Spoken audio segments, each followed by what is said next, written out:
laging leaders ng magkalabang kampo.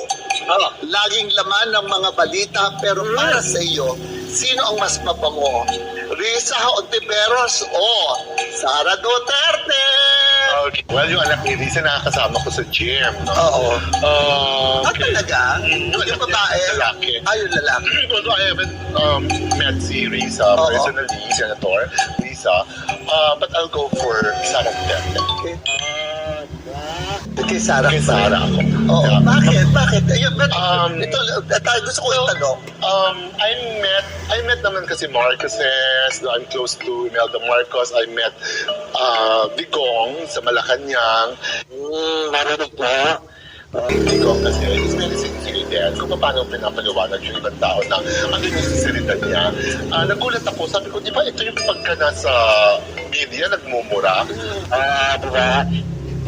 Sa Malacanang, nung kausap ko siya, talagang he was really there just for as the father of the Filipino people. Yung gano'n siya Sure, for the presidency is Yes. coming Yes, I think. 2024. Wow, di ba?